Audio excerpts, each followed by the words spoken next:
오늘 말씀은요, 제자 이 라합이라는 여인에 대해서 조금 집중해서 우리가 보려고 합니다. 그래서 오늘 제자 라합 제자 이렇게 비슷한 제목을 드렸는데요. 조금 덧붙이자면 제자 라합의 당연한 길입니다. 제자인 라합의, 여기는 뭐 다른 사람 이름을 붙여도 됩니다. 제자의 당연한 길, 당연한 믿음, 당연한 길입니다.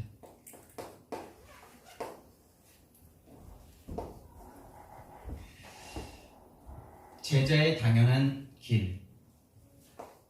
저와 여러분은 제자인지 아닌지, 또 제자가 되고 싶은데 어떤 게 제자인지 우리가 라합을 통해서 보면 되겠습니다. 또 현장에, 우리가 살아가는 현장에 라합 같은 사람 찾으면 될 줄 믿습니다.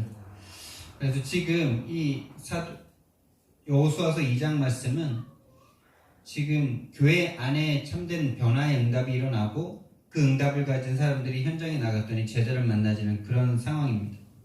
그래서 1장의 말씀을 좀 서론으로 보면요, 우리가 지난 강단에서 받은 말씀이죠. 먼저 여호수아가 본인이 하나님께 받은 말씀을 전달하죠. 그게 여호수아서 1장 1절부터 9절까지 말씀입니다. 여호와께서 여호수아에게 말씀하여 이르시되, 이러면서 이제 가나안 땅을 이미 너희에게 주었다, 이렇게 말씀하죠. 받은 말씀 전달인데 이것은 은혜라고도 말할 수 있죠. 저와 여러분이 강단에서 받은 은혜를 성도들 간에 서로 포럼할 수 있다면, 진짜 내 것으로 포럼할 수 있다면 우리 교회는 살아나기 시작할 겁니다. 그게 벌써 내가 포럼할 수 있다는 것 자체가 이미 내가 살아난 증거고요. 그런 포럼이 모든 사람에게 일어나기 시작한다면요, 우리는 이제 뭔가 새롭게 시작이 되는 것입니다. 저와 여러분 안에 새로운 시작이 되길 예수님 이름으로 축원드립니다. 그래서 저와 여러분이 말씀을 받을 때 내 생각대로 받으면 안 되고요. 내 생각 같아서는, 여호수아의 생각 같아서는 어떻겠습니까? 저 가나안 땅을 내가 어떻게 정복해? 400년 동안 지금 노예된 민족을 40년 동안 지금 광야를 데리고 왔는데, 거의 겉모습으로 볼 땐 거의 진짜 거지 수준 아니겠습니까? 맞죠? 가만 정착해서 농사 짓고 이렇게 뭔가 산 것도 아니고 40년 동안 이렇게 계속 돌아다녔다고 생각해보세요. 맞죠? 여호수아의 생각 같아서는 절대 안 될 것 같죠? 근데 하나님께서는 이미 너희에게 주었노니 가라, 이러죠. 너희 땅이 될 것이다, 이렇게 말씀하시죠. 그래서 우리는 하나님의 말씀을 받을 때 내 생각으로 받으면 절대 안 됩니다. 내 처지, 내 상황, 내 꼬라지, 내 수준, 그거 가지고 우리는 하나님의 말씀을 판단하면 절대 안 돼요. 우리는 내 생각이 아니라 하나님의 말씀을 받을 때 하나님의 생각, 하나님의 수준으로 받아야 됩니다. 하나님의 생각대로, 하나님의 뜻대로 우리가 하나님의 말씀을 받을 때 보좌의 축복이 거기에 임하는 것입니다.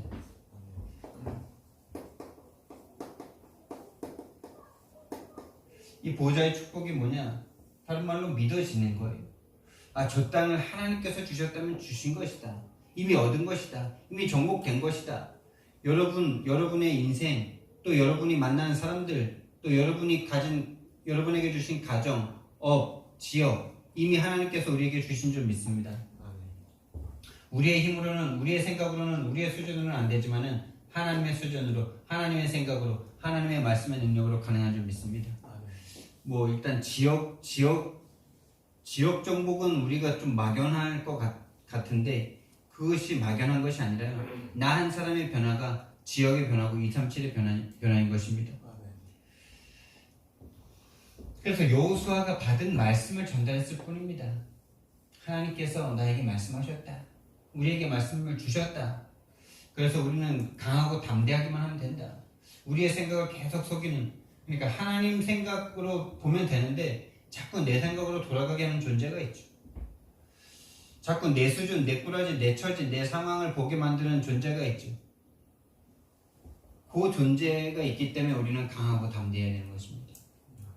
그 존재와 싸움이기 때문에 강하고 담대하면 되거든요. 그래서 진짜 여리고 성을 딱 무너뜨릴 때 인간의 방법으로 한 게 아니지 않습니까? 6일 동안 아무 말 없이 그냥 뺑뺑 돌기만 했죠. 하나님이 하나님의 모든 방법으로 하나님께서 행하셨습니다. 자, 받은 말씀을 전달한 거예요. 다른 말로 포럼한 거죠. 하나님께서 나에게 이런 은혜를 주셨다. 이런 말씀을 나에게 주셨다. 이게 이제 여호수아서 1장 10절부터 15절까지 말씀이죠. 그 말씀을 전달했는데, 전달했다는 말은 뭡니까, 여러분? 저와 여러분이 뭐 이렇게 훈련 메시지라든지 또 강단의 메시지라든지 이 말씀의 은혜를 다 받으시죠. 은혜 받았다 그러죠. 근데 진짜 그 말씀이 여러분의 삶에서 전달되고 포럼되는지는 또 다른 이야기거든요. 정말 전달된다. 현장에 전달된다. 성도 간에 서로 막 포럼이 일어나고 내가 받은 말씀이 은혜되어지고 현장에서 증거가 나온 것들을 막 포럼할 수 있다. 그건 이미 나에게 뭔가 응답이 온 거거든요. 응답이 왔는데 그 응답은 뭔가 눈에 보이는 증거 이전에 이미 마음에 그 말씀에 대한 이런 것이 된 거죠. 동의가 된 거죠. 맞다라고 내 마음속에 깨달아진 거죠. 그리고 그 말씀이 현장에서 성취되는 거죠. 전달한다는 거는 실제로 우리가 은혜는 많이 받잖아요. 은혜 받는다 그러는데 현장 일주일 동안 살아가다 보면은 현장 문제에 이 말씀이 적용이 안 되고 있어요. 그 증거로 그렇게 되면 이제 말씀은 은혜는 받는 것 같은데 뭔가 전달할 수 없는 상태가 딱 돼버리죠. 그러면 우리는 빨리 자기 자신을 돌아봐야 돼요. 우리 자신을 돌아봐야 돼요. 그래서 나는 왜 전달되는 수준까지 가지를 못하는가? 이거를 빨리 점검하고 이걸 놓고 우리가 기도하고 싸워야 되겠죠. 이렇게까지 가지 못하게 만드는, 우리가 안 하고 싶어서 안 하는 것이 아니라 이렇게 가지 못하게 하는 존재가 있을 거 아닙니까? 말씀은 늘 받아. 지금까지 평생 동안 받았어. 근데 말씀을 한 번도 내 옆에 있는 사람들, 내 형제들, 내 친구들, 내 가정에서 이 말씀이 중심이 돼서 말씀에 맞는 생각대로 돌아가야 되는데 자꾸 옛날 체질대로 육신의 것을 배운 체질대로 사단이 각인시켜 놓은 그 체질대로 계속 살아가니까 집안에서 끊임없는 문제가 계속되니까 집안에서 그게 치유의 과정이긴 한데 그렇죠? 그게 하나님 떠난 문제라고 보기 시작하면 치유의 과정인데 그걸 못 본다면 계속 왜 이런 일이 계속 반복되나 하면서 계속 문제는 반복되고 돌파구는 보이지 않는 상태가 되겠죠. 정말 우리는 요 수준까지 가야 되거든요. 빨리 내가 받은 말씀을 사실로 전달할 수 있어야 되는 거거든요. 그렇죠? 우리는 말씀을 늘 받아요. 평생 동안 받아왔어요. 근데 평생 동안 받은 말씀을 내가 전하려고 해보니까 전할 말씀이 없어요. 다른 말로 복음을 전할 수가 없어.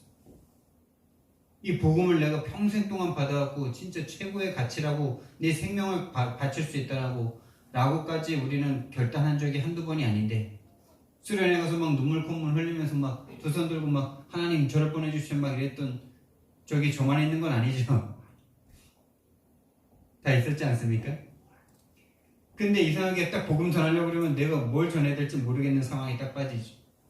단순히 이번 한 주간 강단만 말씀드리는 게 아니고 우리가 평생에 들어왔던 이 복음을 전할 수가 없는 상태가 이미 되어버렸다니까요. 그게 저와 여러분이 악해서 그런 게 아니라요. 그렇게 만드는 존재가 있다는 사실을 빨리 아셔야 돼요. 그래서 오늘 제자 라합의 길이 당연 필연 절대의 길인데 그렇게 될 수밖에 없는 이 당연한 사실을 보셔야 돼요. 누가 있기 때문에. 영적 존재 사단이 있기 때문에 그 영적 존재와의 전쟁을 하고 있지 않다면 할 수 없는 상태라면 이미 당연한 길이죠. 우리는 할 수 있을 거라는 내가 받은 복음을 전달할 수 있을 거라는 그 어떤 막연한 확신, 믿음을 가지고 있는데 전하지 못하잖아요. 그건 영적인 세계를 몰라서 그러는 거예요. 이 영적인 지식을 몰라서 그러는 거예요. 사단을 꺾지 않고는요. 내 생각과 마음을 속이는 사단, 또 그 상대방과 그 현장을 지배하고 있는 사단을 꺾지 않고는 복음 전달 안 됩니다. 복음 전할 내용도 없을 뿐만 아니라 내가 억지로 이렇게 외워서 복음을 전달해봤자 전달이 안 되는 상황이에요. 그러니까 한두 번 하다가 포기할 수밖에 없는 상황이에요. 왜요? 영적 전쟁을 할 수 없는 상태. 다른 말로 이것이 된다는 말은 소통이 된다는 말이죠. 현장이 소통이 되는, 현장의 강단이, 은혜가, 복음이 소통이 된다는 말이에요. 다른 말로 이거는 기도라고 할 수 있어요. 기도가 되어지는 상태예요. 여러분과 제가 말씀을 받고 그 말씀이 마음속에 계속 생각난다. 그게 바로 기도 자체거든요. 그 기도가 되는 사람은 응답이 되겠죠. 한 주간에 받은 말씀을 가지고 계속 생각하고 기도할 수 있다. 그 사람은 전달할 수 있습니다. 그렇게 전달되면 어떻게 되느냐? 전달되면 현장의 변화가 일어나죠. 현장 변화. 교회 안에 먼저 변화가 일어나죠. 그게 여호수아서 1장 16절부터 18절까지 말씀입니다. 여호수아에게 충성을 맹세하죠. 내 목숨, 당신의 말을 거역하는 자는 죽이겠습니다. 이러면서 본인도 거기에 속할 거 아닙니까? 나도 죽겠다 이 말 아닙니까? 당신의 말을, 그러니까 뭐 충성을 저한테 맹세하라 이런 게 아니고요. 하나님 말씀에 내가 생명을 걸겠다라는 이 마음의 뜨거워짐이 딱 올라오는 거죠. 생명적 가치가 딱 올라오는 거죠. 절대 가치가 딱 올라오는 거죠. 응답을 딱 받으니까. 생명의 가치, 생명의 가치를 발견하니까 생명을 걸게 되죠. 이 생명을 걸라는 말이 크고 어려운 일이 아니라요. 당연한 일이거든요. 우리가 구원받았다는 것 자체가 생명을 얻은 거기 때문에, 죽었던 우리가 생명을 얻은 거기 때문에, 사단과의 싸움은 생명 걸지 않고 이 육신적인 생명을 붙잡고 사단이 계속 종로를 시키고 있기 때문에 이 생명을 걸지 않고는 사단을 이길 수가 없어요. 근데 이 생명을 자꾸 생명적 가치에 가지 못하게 만드는 수많은 것들이 있는데 그 중에서 가장 이 생명을 버리지 못하게 만드는 게 가족이기 때문에 예수님께서 모든 말씀인 것 같은 네 처자와 형제와 부모를 미워하지 않으면 능히 내 제자가 될 수 없다라고 말씀하신 겁니다. 왜? 사단이 그거 붙잡고 딱 우리를 육신으로 끌고 가기 때문에. 그거를 넘어서지 못하면요, 그거를 못 넘어서지 못하는 게 아니라 그와 비슷한 모든 것을 넘어서지 못하는 거거든요. 내가 소중하게 여기는 그 많은 것들, 그것 중에 최고봉이 그 가족이라는 거거든요. 피부치. 그래서 이제 여기서 이 생명적 가치를 딱 가진 사람들은 이제 파송하게 되죠. 이제 그게 사도행전 여호수아서 2장의 말씀으로 이어지는 거죠. 파송을 하죠. 이 생명의 가치를 깨닫고 생명을 건 제자들이 나오니까 이제 파송이 되는 거예요. 다른 말로 현장에 이제 나갈 수 있게 되는 거예요. 교회 밖을 살릴 수 있는 상태가 되는 것입니다. 자, 그래서 이제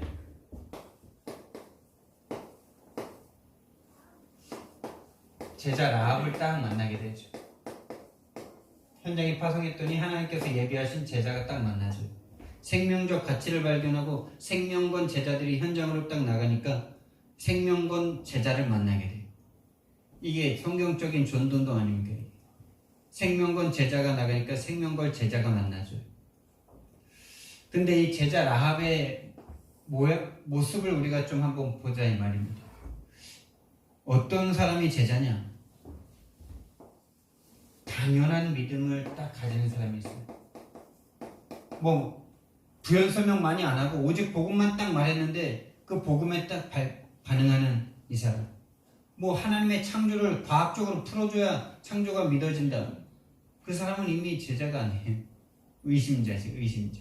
그리고 창조는 절대 과학적으로 이해할 수 없다는 사실.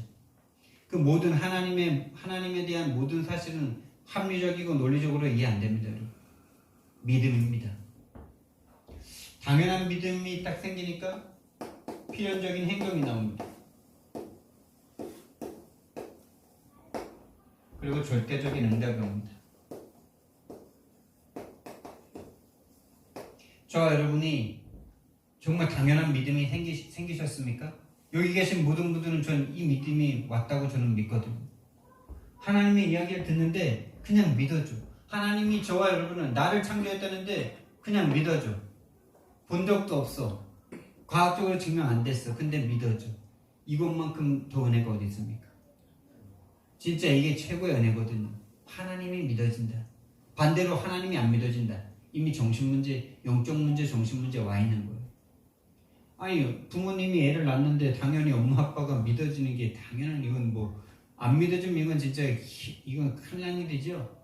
하나님이 세상을 창조해 놓으셨는데 하나님을 못 믿고 있는 이 세계, 이 세계를 보셔야 됩니다.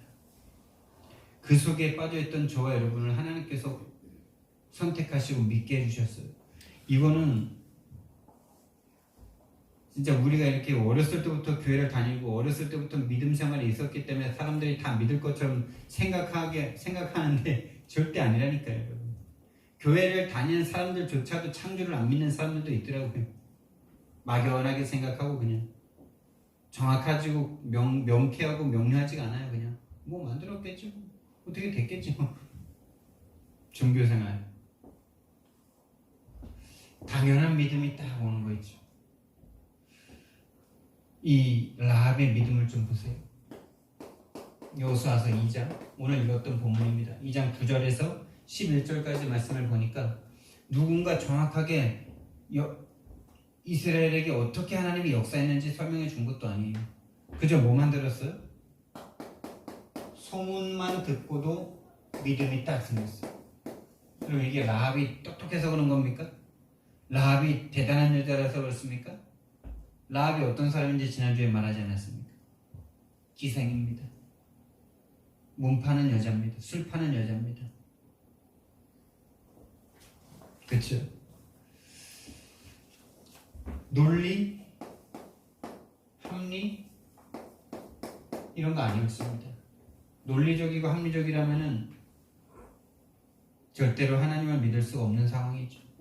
믿으면 안 되죠, 이거. 하나님이 살아계신데 왜 40년 동안 이렇게 얼마나 많은 핑계거리들이 많겠습니까? 그렇죠? 근데 그 반대쪽에 불신앙적인 걸 믿음이 안 오고 하나님의 능력이 믿어지는 이 라합은 복된 사람이죠. 이 여리고에 수많은 사람들이 있는데 라합과 그 가족만 믿었잖아요. 다 그 소문을 들었는데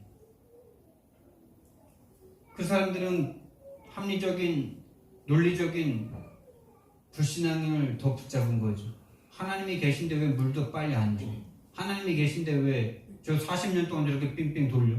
빨리, 벌써 가나안 땅까지 7년 만인가 왔었잖아요. 가데스 바네아에 3년 만인가 왔었는데 거기서 이렇게 뺑뺑 37, 8년을 돌리잖아요. 다시 그걸 보면서 합리적이고 논리적인 사람이라면 하나님이 살아계시면 당신의 백성들을 왜 저렇게 천막 치고 계속 40년 동안이나 고생시켜? 40년이면 한 세대 아닙니까, 여러분? 한 세대에 하고 10년이 넘은 거 아닙니까? 그 가난한 사람들이 쳐다보면서 믿음 안 가지는 사람들은 뭐라고 생각하겠어요? 맞죠? 믿음 안 가질 일이 훨씬 많단 말이에요. 그래서 진짜 한 가족만, 한 가문만 예수님을, 이 하나님을 딱 믿게 되죠. 이게 선택된 믿음이라는 사실을 여러분, 저와 여러분이 기억하셔야 돼요. 라합이 뭔가 다른 것 때문에 믿어진 게 아니에요. 이게 하나님의 선택 때문이에요. 하나님의 선택한 사람이에요. 할렐루야. 저와 여러분에게 믿음이 와진 것은 저와 여러분이 뭔가 잘나서 당연하게 믿어졌는데 그게 당연한 믿음을 우리가 당연하게 생각하는 게 이게 문제예요. 당연한 게 아니고 이게 진짜 최고의 은혜, 최고의 축복이라는 사실이 저와 여러분에게 오늘 다시금 감격과 감사로 와지시길 예수님 이름으로 축원드립니다. 진짜 이게 당연하게 믿어지니까 마치 뭐 되게 값어치 없는 것처럼 이렇게 생각해지는 이 안타까운 상황들. 여러분 진짜 나가서 우리 복음 전해보잖아. 누가 믿든가, 누가 믿어. 믿은 사람 중에 진짜 이 복음을 더 듣겠다고 계속 양육을 받고자 하는 사람은 몇 명이나 됩니까? 그 양육받는 사람 중에 정말 이 유일한 답, 유일한 문제가 이해돼가지고 교회 와서 이 답을 들으려고 하는 사람은 몇 명이나 됩니까? 그 중에서도 진짜 이 문제가 이해돼서 또 다른 사람에게 이 복음을 전하는 제자는 몇 명이나 있습니까? 정말 소수죠. 저와 여러분이 근데 그 속에 있다는 사실이 얼마나 기적 같은 일입니까 이게? 이게 홍해 기적보다 더 큰 기적입니다, 여러분. 저와 여러분이 받은 축복이 작은 축복이 아니에요. 오직 예수, 유일한 예수, 이 복음이 들려졌다는 사실은 이거는 하나님이 우리를 특별하게 이 세상을 살릴 237 5천 종족 살리라고 하나님께서 선택한 하나님의 진짜 특전사들인 줄 믿으시기 바랍니다. 제가 한동안 한참 불신앙할 때 참 논리적인 합리적인 불신앙을 많이 했었거든요. 이 다락방 안에 들어가서 처음에 막 충격돼가지고 막 뜨거웠다가 막 뜨거운데 막 현장 변화가 안 일어나. 현장 변화가 안 일어나니까 막 그게 1년, 2년, 3년, 4년, 5년, 6년, 7년 가니까 막 마음이 점점 식어. 합리적이고 논리적인 불신앙을 하는데 제가 뭐라 그랬냐. 근데 정말 이 다락방 복음이 정말 맞는 거면 왜 이렇게 솔직히 다락방 개척교회가 오히려 기존교회 개척교회보다 오히려 더 안 되는 게 안 되는 거 아니에요? 제가 이렇게 사실적으로 말을 했거든요. 진짜예요, 여러분. 다락방 개척교회가 더 잘 되지 않아요, 지금. 거기에 대해서 내가 이해가 안 되니까 막 동기들, 막 나이 많으신 목사님들한테 막 물어봤거든요. 그랬더니 그러더라고요. 그 가지고 있는 질이 다르지. 특전사지 이러면서 막 그러는데 그 당시에는 이미 마음에 불신앙이 가득한 상태니까 안 믿어지더라고요. 근데 이제 내가 이 흐름 가운데 딱 들어와서 보니까 진짜 맞아요. 정말 영적인 특전사가 맞고 그리고 정말 맞는 이 복음이기 때문에 진짜 아니고는 더 안 되게 돼 있어요. 진짜기 때문에 진짜가 아니면 안 되게 돼 있어요. 그래서 저와 여러분은 진짜가 되시길 예수님 이름으로 축원드립니다. 종교생활 하는 데는요 열심히 하면 돼요. 종교생활 하는 데는요 열심히 특심을 내잖아요. 응답 와요. 열심히 특심 하잖아요. 인정해줘요. 막 헌금 많이 하고 기도 많이 하고 막 그러잖아요. 그럼 막 인정해줘요. 근데 진짜 이 다락방 유일한 복음은 저 사람이 저렇게 하는 게 진짜 복음 때문에 하는 거야? 딱 이렇게 들어갑니다. 진짜 복음이면 나올 텐데 제자가 이러면서 맞죠? 진짜기 때문에 진짜만 되게 돼 있어요. 그래서 이 흐름 가운데로 온 엄청난 축복을 받았는데 이 목사님들과 함께 이렇게 포럼할 때 이 말을 제가 가끔 해요. 진짜 지금 개척하신 많은 분들이 계시는데 오히려 내가 볼 땐 더 기존교회보다 더 힘든 상황이 많은 것 같다. 그리고 그 되는 분들 중에서도 진짜 복음이기 때문에 성경적인 전동으로 되어지는 교회는 그 중에서도 진짜 소수거든요. 진짜 소수입니다. 다른 말로 다락방이 현장에서 벌어지면서 현장에서 불신자가 전도되어서 부흥되는 교회는 진짜 거의 유일해요. 이 흐름이. 지금 많은 목사님들이 점점 몰리고 있어요. 지금 이 군이 집중훈련 모임이 이 흐름이.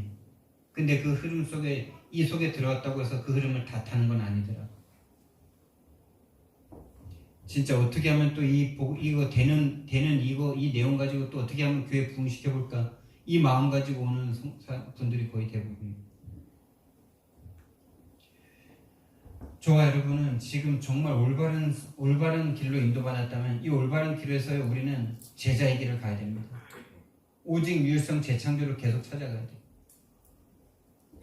그저 이 속에 있기 때문에 될 거라는 안일한 생각을 했다가는요 나중에 그런 말 나옵니다. 이 속에 있었는데 왜 안 돼요?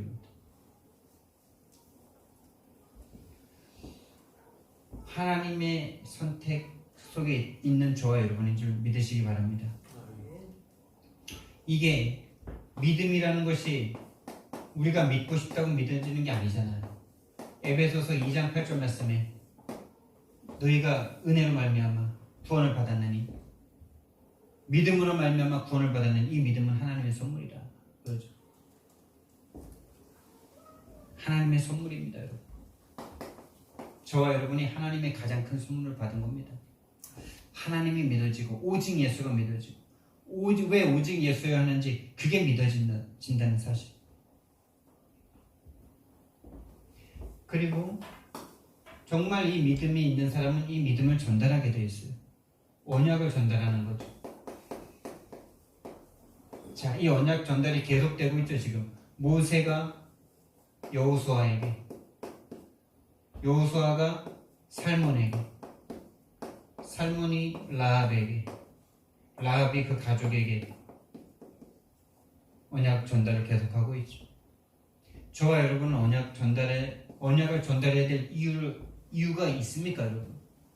진짜로 가족들을 쳐다볼 때 교회는 다니지만은 정말 이 복음의 언약, 정확한 성경적인 이 언약 없다는 사실은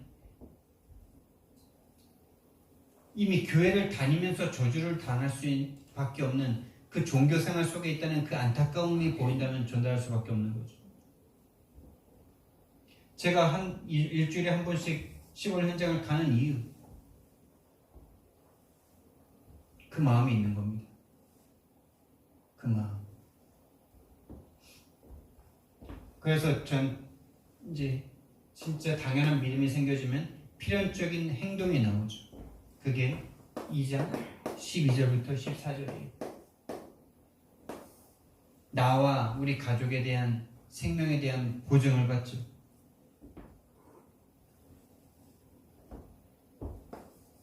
생명에 관심이 생깁니다. 자신과 가족. 진짜 내가 이 복음 속으로 들어온 게 확실하고 그 내용이 나에게 진짜 믿어진다면 그렇지 못한 가족에 대한 눈이 열리겠죠. 그래서 이 라합은 또 뭔가 있는 여자예요.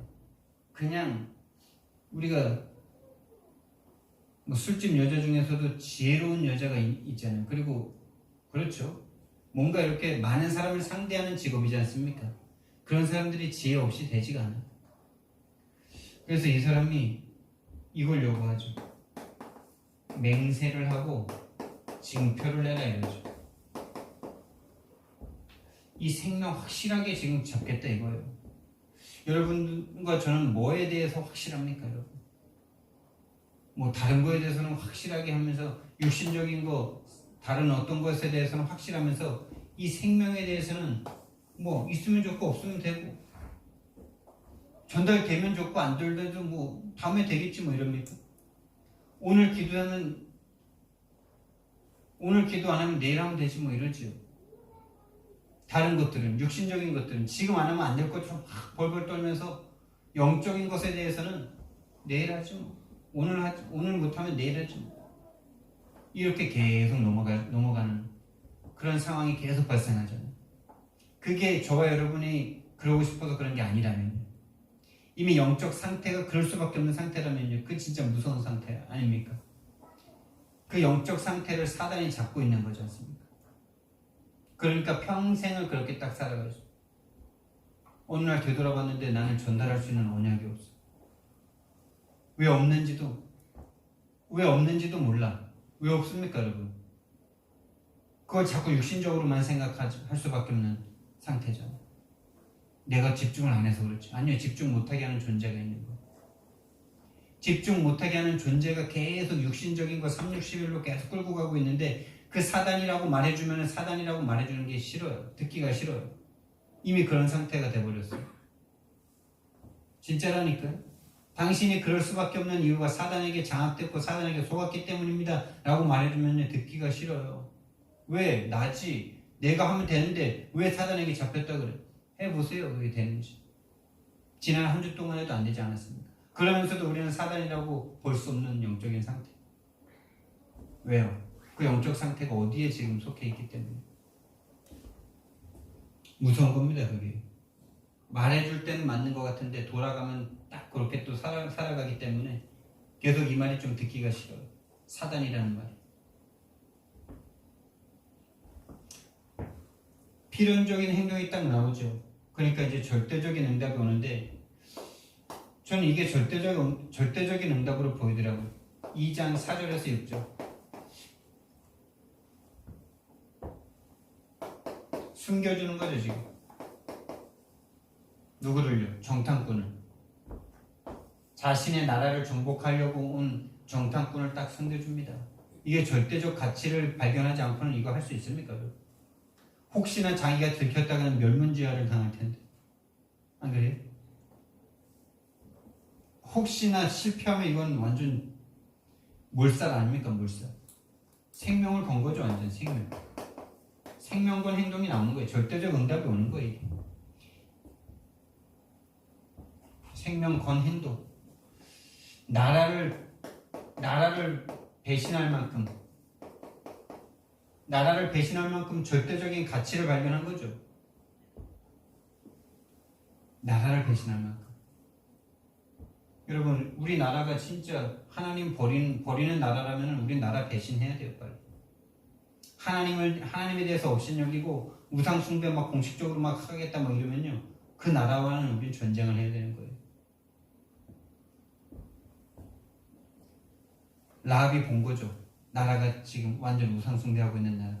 그 나라가 지금 하나님이라는 이 하나님 앞에 무너질 수밖에 없는 그 나라라는 사실. 그러니까 생명을 걸고 딱 도전하는 거예요. 그래서 절대적 응답이 어떻게 옵니까? 여호수아서 6장. 이제 여리고를 정복할 때 그 약속대로 모든 여리고의 백성들이 싹 포로로 끌려고 전쟁에 다 죽게 되는데 그 가족만 딱 살아나잖아요. 뭐 같습니까, 여러분? 이게 다 죽는데 라합 가족만 살았어. 이게 어디에 있었죠? 방주 때에 있었죠. 방주. 노아 방주 때 다 죽는데 노아 가족만 살았죠. 이게 여러분 엄청난 겁니다. 다 죽었는데 지금 저와 여러분만 살았다면.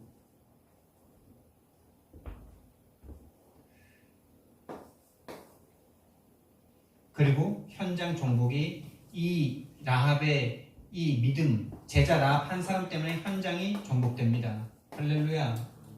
현장은 어디였습니까? 여리고죠. 여리고를 우리의 현장으로 딱 생각하면 됩니다. 여러분이 진짜 제자 라합 같은 당연한 믿음, 필연적인 행동, 절대적 응답이 여러분에게 딱 온다면 여러분이 살고 있는 현장, 여러분의 가정, 가문, 여러분의 직업 정복될 줄 믿습니다. 그것이 성경의 약속입니다. 근데 저와 여러분이 정말 이 생명적 가치, 생명적인 절대적인 가치를 정말 깨닫느냐가 이게 영적 싸움이라는 사실. 영적 싸움. 눈으로 볼 땐 이렇게 제가 이렇게 쏙 써주니까 맞다 인정되잖아요. 여기 계신 분 중에 인정 안 되는 분이 어디 있겠어요? 근데 진짜로 실제적인 문제와 사건 앞에 내가 생명을 내놓을 수 있을 만큼의 가치로 진짜로 여겼는지는 그때 드러나는 거죠. 그런 사람에게 현장이 정복됩니다. 다른 말로 여리고가 복음화되는 거죠. 전쟁에서 승리인데 복음화되는 거예요. 여러분 가정이 복음화되는 거예요. 여러분 개인이 복음화되는 거예요. 여러분 만남이 복음화되는 거예요. 여러분 업 현장이 복음화되는 거예요. 거기서 늘 생명의 역사가 일어나는 거예요. 일단 내가 살아야 다른 사람 살리겠죠. 그리고 그것으로 말미암아 지역 전체가 살아나게 되는 역사가 임할 줄 믿습니다. 근데 이 여리고 복음화 나중에 보겠지만 어떻게 됐습니까, 여러분? 어떻게 일어났습니까? 막 가서 막 쳐부수고 막 진짜 막 그렇게 했습니까? 조용하게 됐죠. 조용히. 여러분이 죄송합니다. 막 떠들고 막 소리 지르고 막 믿으세요 막 이렇게 한다고 복음화 되는 것도 하나님이 방법이라면 맞지만은 저와 여러분이 조용하게 진짜 생명적 복음을 누리는데 하나님이 복음화 시키시는 겁니다. 그래서 지난주에도 계속 강조했던 게 개인의 현장. 5 현장 중에 가장 중요한 현장이 개인의 현장. 개인의 현장 정복하는데 막 열심히 막 이러지 않잖아요. 본인의 현장을 조용하게 복음화시키는데 진짜 복음화된 증거로 만나는 사람이 살아나게 되는 거죠. 진짜입니다, 여러분. 여러분과 제가 정말 복음으로 너무나 행복하고 너무나 감사하잖아요. 여러분 집안에 누워있기만 해도 복음화가 됩니다. 지역 복음화가 됩니다. 제가 지난주에 시골 마을에 가서 그 어렸을 때 이모가 업고 있다가 떨어뜨려서 골반의 문제고 정신적인 문제도 조금 있는 것 같아요. 그 피해의식. 그래서 장로님, 우리 어머님 장로님 기도시키고 이렇게 제가 눈을 뜨고 봤는데 눈 안 감고 믿지 않는 눈으로 눈 뜨고 계시더라고.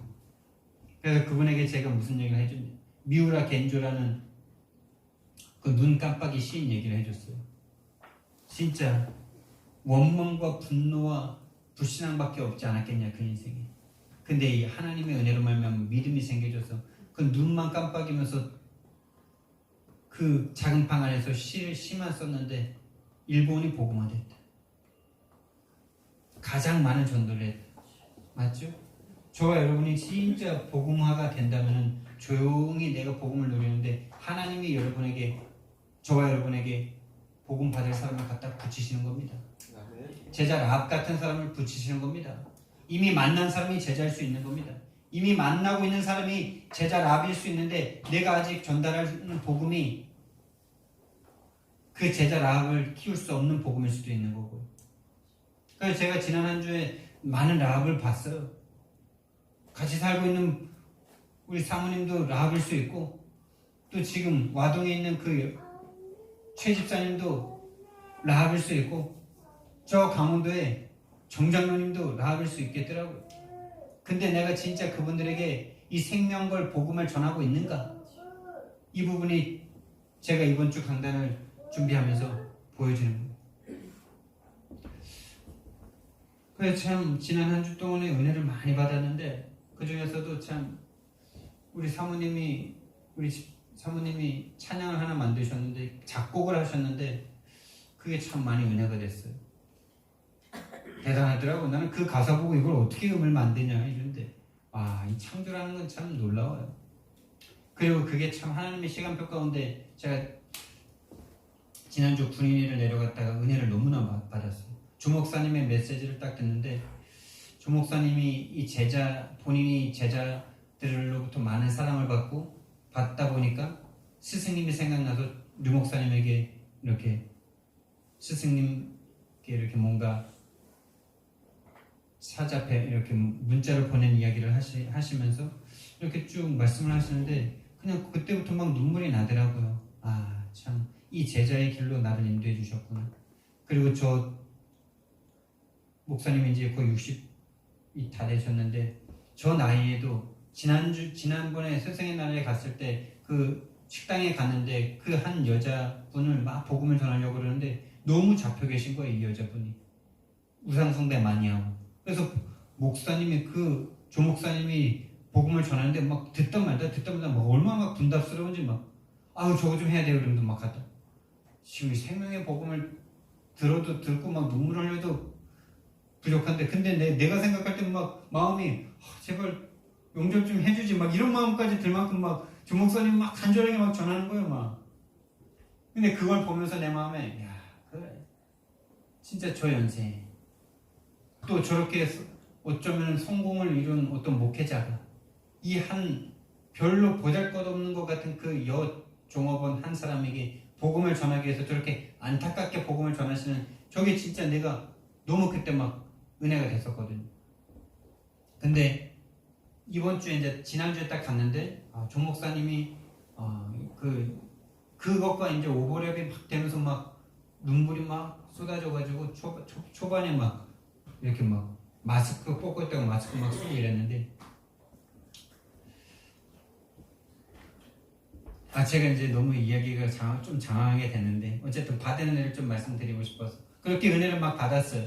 그리고 진짜 이 갈렙 같은 이 갈렙의 믿음을 본인이 이렇게 가졌던 거 이렇게 말씀하시면서 그러면서 이 갈렙의 믿음과 우리 지금 다락방 62가지 삶 7대 흐름을 쭉 말씀하시는데 그래 저게 어려운 게 아니라 오직 복음 속으로, 정말 정확한 복음 속으로, 갈렙이 누렸던 체험한 저 6월절 속으로 들어가면 하나님이 데려가시는 거지 라는 생각이 제 마음에 딱 오더라고. 어려운 게 아니잖아요. 류 목사님이 어려운 거 우리에게 말씀하시는 게 아니잖아요. 본인이 깨달은 복음이 충격된, 복음이 누리는 이 복음 안에서 계속 나오는 걸 그저 넓이 높이 깊이를 우리에게 단어를 바꿔가면서 말씀해 주시는 거잖아요. 그러니까 어려운 게 아니라 복음 하나면 되는구나, 이게 보여주니까 얼마나 심플하고 명료하고 명쾌합니까? 그렇게 은혜를 받았는데 저녁 때 이제 딱 무슨 일이 있었냐? 저녁 때 이제 제가 그래도 싫어하지 않는 형님 목사님이셨는데 이 목사님이 제 신체적인 약점을 가지고 딱 나를 놀리기 시작하시더라고요. 아니 머리가 지금 예전에 비하면 진짜 엄청나게 많은 건데 머리가 없어서 내가 나이가 제일 들어 보인다는 거예요. 그래서 나는 뭐 별로 인정 안 됐기 때문에 별로 상관 안 했는데 그 이후에도 계속 내 신체적인 약점, 본인이 생각할 때 약점이라고 생각했겠죠. 나는 별로 문제 아닌데 제 목소리가 너무 이렇게 뭐 목소리나 말투가 좀 어리숙하게 본인한테는 들렸나 봐요. 그러면서 내 말투를 막 따라하면서 뭐 형님 뭐 이런 식으로 막 따라하면서 막 놀리는 거예요. 그걸 한두 번 하면 그냥 농담으로 받을 텐데 그걸 계속 하시는 거예요. 뭐 이렇게 막 올라올 만큼. 주위의 형님, 다른 목사님들이 불편함을 느낄 만큼. 근데 제가 그날 은혜를 못 받았다면 아마 좀 한마디 했을 수도 있는 상황이에요. 근데 다윗의 마음을 저에게 딱 주셔가지고 그래도 하나님이 기름 부은 종인데 내가 위에 목사님인데 참아야지 이런 게 아니고 제 체질상 말을 할 수가 없어가지고 참았어요. 참아줬어요. 타이밍을 못 잡겠더라고. 할 말은 막 생각나 막. 이거 말 한마디 하면 뒤집어질 건데 뭐. 본인이 분명히 형님이기 때문에 그 형님이라는 것 자체가 약점 아닙니까? 근데 막 말을 계속 하시더라고. 밤에도 내가 계속 생각나. 저 사람이 왜 저럴까? 이렇게 말했을 건데 왜 또 말 못했을까? 막 잡히더라고. 다음날 일어나서 하나님이 또 은혜를 주셨어. 그래, 저 사람한테 내가 싫은 말을 한마디 해서 저 사람에게 내가 마음을 잃을 필요가 있냐, 이런 생각 주셔서 내가 그 형님한테, 그 목사님한테 그랬어. 목사님, 어제 저녁 때 제가 많이 배웠습니다. 이랬는데. 그리고 형님이 제 스승입니다. 이랬죠. 근데 생각하면 생각할수록 정말 맞는 말이에요. 반면교사 맞잖아. 그리고 그분은 지금 다락방 안에서 좀 안 좋게 소문난, 교회는 어느 정도 성장한 교회인데 안 좋게 소문이 나 있는 부분이 있어요. 근데 그 부분이 나에게도 있어요. 그러면서 내가 한 주 동안 계속 생각하는데 내가 만약에 저분처럼 어떤 선을 지키지 못하고 그 선을 넘어버렸을 때 딱 저 모습이겠구나 라는 게 나한테 너무 보여지는 거예요. 그러니까 진짜 내 스승님이 맞더라고요. 진짜 스승님이더라고요. 그때는 좀 못 모르고 그게 오히려 승리하는 거다 그러면서 약간 찌르면서 말을 했는데 진짜 맞더라고요. 그 생각 속에 그렇게 생각이 됐음에도 불구하고 시골로 쭉 내려가는데 얼마나 내 마음에 계속 막 그 형님 진짜 너무했다 막 이러면서 막 이런 생각 잡혔는데 우리 집사님이 불러준 찬양 녹음한 거 딱 보내주셨는데 그 딱 듣는데 그 상황이랑 너무 맞는 거예요. 보는 것만 함부로 말하고 이게 막 가슴에 확 오는데 막 눈물이 얼마나 나는지. 그러면서 막 2절 가사에 니는 그것 때문에 힘들어할 사람이 아니고 낙심할 사람 아니고 니는 파수꾼이야. 니는 2, 3, 7 살릴 사람이야. 이게 막 하나님이 나에게 해주시는 말씀처럼 막 들려지니까 진짜 이 전도자 류 목사님이 내게 막 말씀을 해주시는 것 같고 예수님이 내게 막 말씀을 해주시는 것 같아요. 그러면서 이 찬양도 누가 부르느냐가 중요하구나 이러면서 가수도 좋고 작곡자도 참 좋다, 작사자도 좋고 다 좋고 삼박자가 다 맞았구나 뭐 이러면서 조금 시간이 좀 남아서 했는데 좀 길었네요. 결론입니다. 여러분과 저는요 계속 나 자신을 확인해야 돼요. 여러분과 저는 정말 제자 맞습니까? 제자인지 아닌지 이기 전에 여러분 제자라는 단어를 들을 때 여러분 제자가 되고 싶으십니까? 제자라는 단어에 여러분의 마음이 설레십니까? 저는 이 단어가 대학생 때부터 설레었거든요. 제자가 되고 싶고 제자를 남기고 싶은데 안 되는 이 상황 때문에 진짜 다락방 와서도 안 되는 그것 때문에 너무나 힘들었거든요.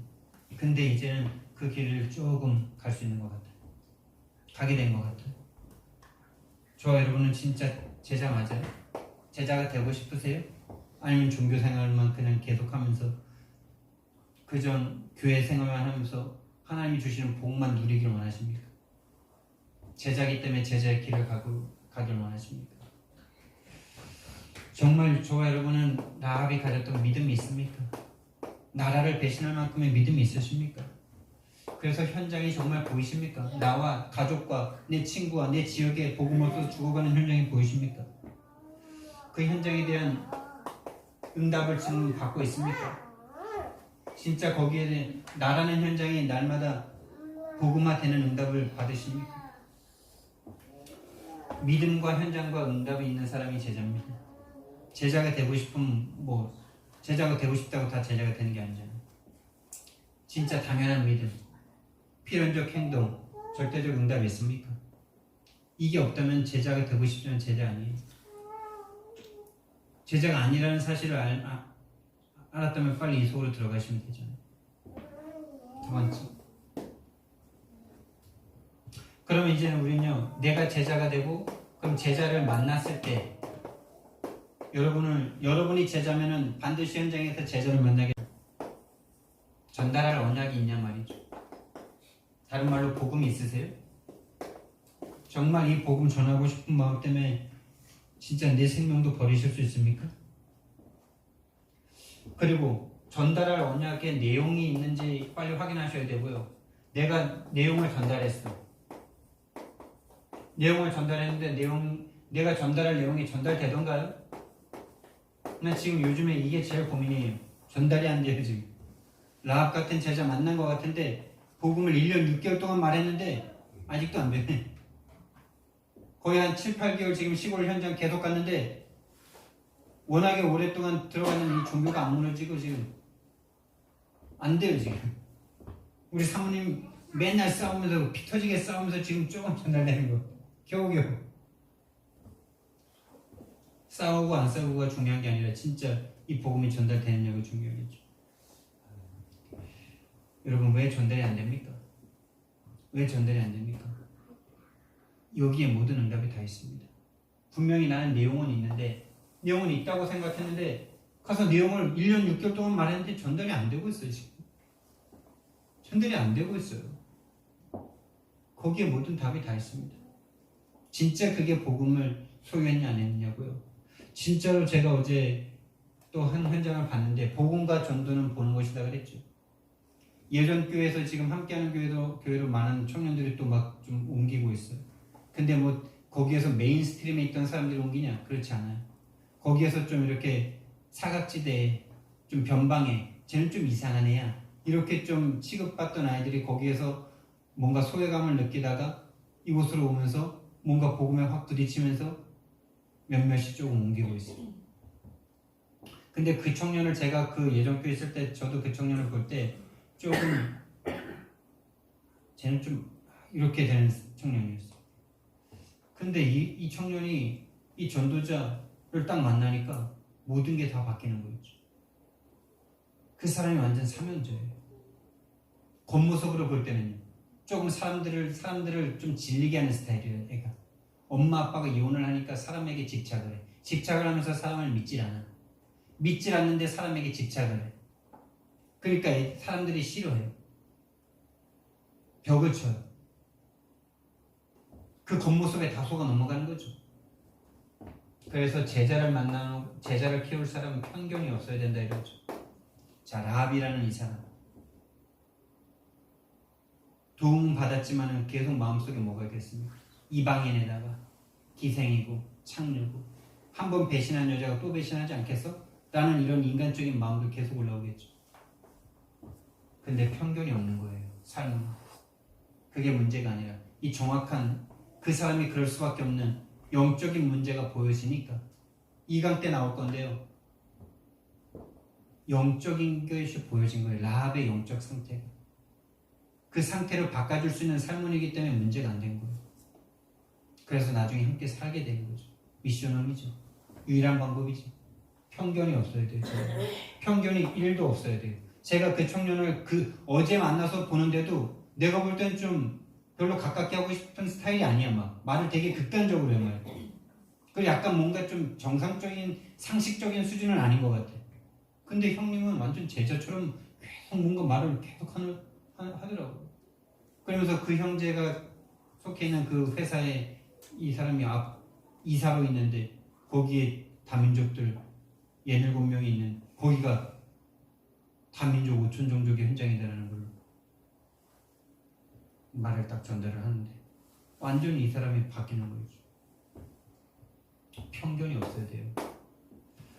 겉으로 보기에는 제자가 아닌 것 같아요. 그래서 재성이와 재현이가 제자의 가능성이 있는 거예요. 변화되면 누구도 막을 수가 없어요. 현장에 그래서 우리는 빨리 확인해야 돼요. 내가 전달할 내용이 있는지, 또 내가 전달했을 때 전달되는지. 요거 안 해본 사람은 전달될 거야 라고 늘 생각하거든요. 해보면 안 돼요. 그 사람을 만나지도 못하잖아요. 지금 전달할 사람은. 그래서 계속 우리는요 1-1113에 도전하면서 내 안에 진짜 지식의 복음이 아니라 내 가슴에 있는 복음을 빨리 가지셔야 돼요. 시간 많다고 좀 여유를 버렸더니 오히려 시간이 오늘 오버돼 버렸습니다. 죄송합니다. 사랑의 하나님, 은혜와 사랑을 감사를 드립니다.